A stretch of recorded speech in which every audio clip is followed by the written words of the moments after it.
Hey everyone, it's the Koopa Man.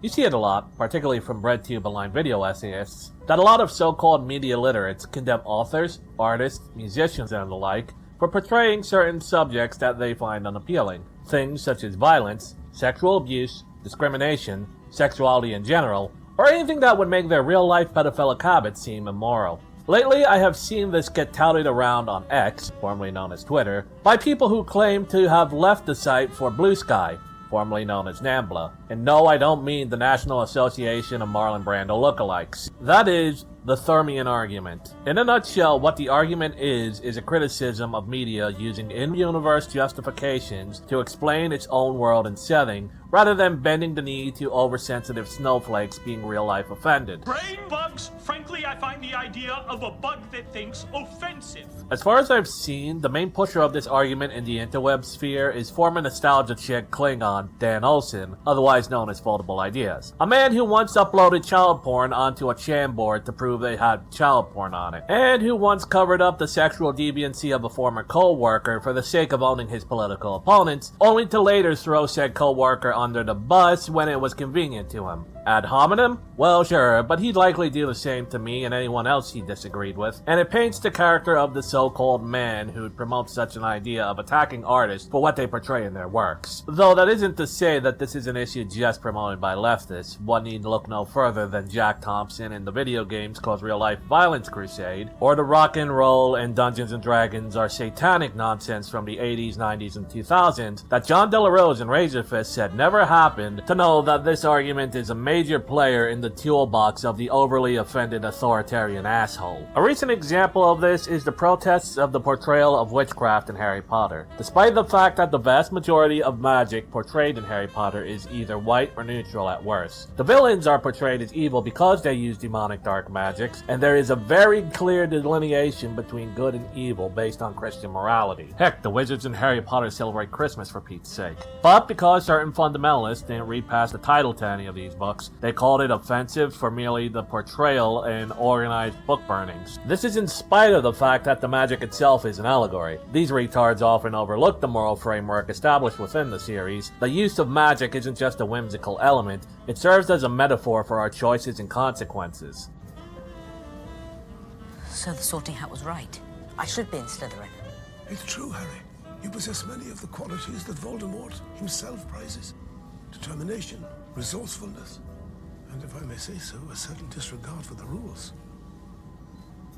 Why then did the Sorting Hat place you in Gryffindor? Because I asked it to. Exactly, Harry, exactly. Which makes you different from Voldemort. It is not our abilities that show what we truly are. It is our choices. The clear delineation between good and evil is rooted in a traditional moral narrative. A Judeo-Christian moral narrative at that. Yet, instead of engaging with the themes, some critics resort to blanket condemnations, missing the opportunity for deeper discourse. 30 years later, those books are still being burned, but this time it's for the author's own beliefs that a woman is an adult human female with XX chromosomes and a vagina. I mean, it's no longer being burned for what's portrayed in the book, but I can't help but feel that the fundies were a stepping stone to this kind of attitude. And that is the truth of it. As much as many of these authoritarian leftist types try to deny it, they're the same kinds of assholes their parents were. There's also the recent controversy behind Kingdom Come Deliverance 2. In January of 2025, a rumor was spread that the game had an unskippable gay cutscene that certain figures online, including those who said the Satanic Panic never happened, ran with, until it was revealed that it was a baseless shitpost. Then they changed the goalposts as the game had homosexuality in it at all. The context of the homosexuality, which was present in the original, was that the main villains were homosexual, and that you had the choice to pursue a gay romance in the game, which would lead to a non-standard game over, as he would be caught and then tried and executed for sodomy. Funny how when you add context to things, it makes it seem less like a conspiracy to make you lust after masculine-looking jackal Pokemon. But still, these so-called people insisted that portrayals of homosexuality means approving such an act, even if it is in the context of portraying how homosexuality would have been treated in medieval Bohemia, which is not favorably. And this is also ignoring that in the first game you had options to be a thief, get drunk with a priest, or even do shrooms with witches, and none of these things are portrayed as positive. The reason they're there? Kingdom Come Deliverance is an RPG, a role-playing game.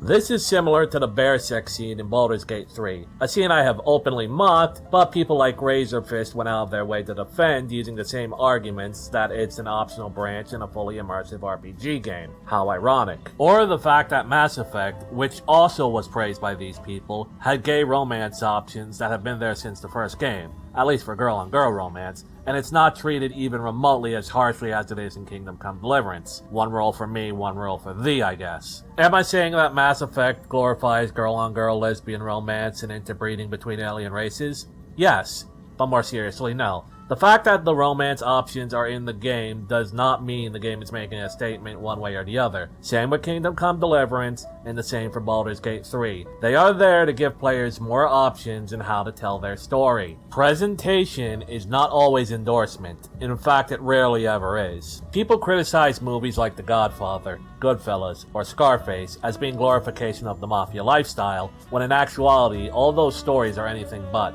Heck, The Godfather alone very much isn't, as it's a tale of how Michael Corleone became so embraced into the violent lifestyle that it caused him to isolate himself from anyone who ever cared about him, to the point that he dies alone with practically nothing to show for in his life. Even in music, you have examples of the Thermian Argument being based on absolute pillock. Sting's band, The Police, has 2 songs, Don't Stand So Close to Me and Every Breath You Take, that portray the topics of a girl trying to seduce her teacher and stalking respectively. Does this mean the band approves of such acts? No, of course not. No more than Johnny Cash approves of auto factory workers stealing parts to build their own car, or Van Halen approves of boys having sex with their female teachers. Well, okay, there's a little bit of a double standard there, admittedly. Nice.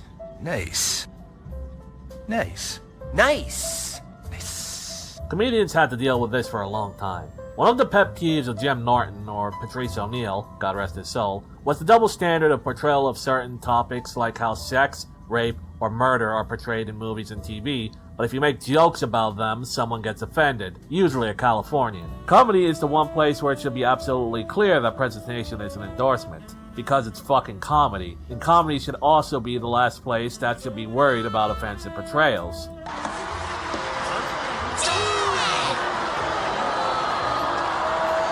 I know you all came here to see Iggy Catalpa because you think he's funny, because you like his style, because you just plain like him, right? Yeah! But you just think you do, because you were manipulated into thinking you do. By him! King Chicken! He did it the same way they manipulate us into buying toothpaste, car wax, even politicians. All prepackaged, the least offensive, most appealing alternative. But it's precisely when humor is offensive that we need it most. Comedy should provoke. It should blast through prejudices, challenge preconceptions. Comedy should always leave you different than when it found you.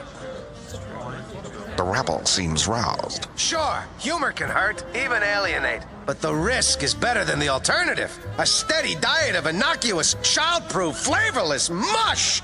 Demand to be challenged, to be offended, to be treated like thinking, reasoning adults. And raise your children to be the same. Don't let a comedian, a network, a congressional committee, or an evil genius take away your freedom to laugh at whatever you want. Just because someone makes jokes about World War II doesn't necessarily mean they're Nazis. One of the oldest jokes on the internet is about how Hitler kept the trains running on time. And it doesn't stop retards like Seth MacFarlane to show the Holocaust and Nazis just to push the lie that Walt Disney supported them as the punchline. Doesn't mean Seth wants to send Jews to camps, but it does mean that he's an idiot shill for the commie Hollywood unions. The most extreme example of the divide between presentation and endorsement I can think of is a hentai known as Euphoria. Because this is YouTube and I'm a cartoon turtle who needs to be a good boy, I'm gonna keep it brief. The hentai, and the visual novel it's based on, portrays all certain matter of extreme perversion and degeneracy, as well as some extreme violence, in the name of showing just how fucked up a lot of it is. And not once is it supposed to be treated as a good thing. The author was trying to show just how harmful and addicting such things are, and how they kill the human soul. The female author, a woman, created Euphoria. Swordsman, you're never allowed to contradict me on this one point ever again. All of this is to say that just because you portray something in art and media doesn't necessarily mean you approve of it. Most things that occur in fiction are things that most people wouldn't approve of, violence being a key part of it. Even something as innocent and innocuous as Steven Spielberg's Hook, a story about Peter Pan, has kidnapping and violence and attempts to murder children portrayed in it. If someone like Dan Olson or John Delarose says that portraying certain topics shines a positive light on them, it only goes to show how much of an absolute bellend they are, and how much of hypocrites they are at that. Never forget that one covered up a grooming scandal, and the other beats his wife while beating his meat to Pokemon. The Thermian Argument is an absolute load of shit, and everyone who uses it to judge an author's, artist's, or viewer's morality should be treated like they are too stupid to comprehend even the most basic separation of fiction and reality. That is to say, lock them up in a rubber room with a straitjacket. Fiction is fiction, not real life. And that's all I have to say on the matter. This has been the Koopa Man. If you like this video, please leave a like and subscribe as it helps me with the algorithm. If you have more examples of the Thermian Argument being based on a load of horse hockey, be sure to talk about them in the comments, cause I'd love to see what I'd miss. And as always, game on.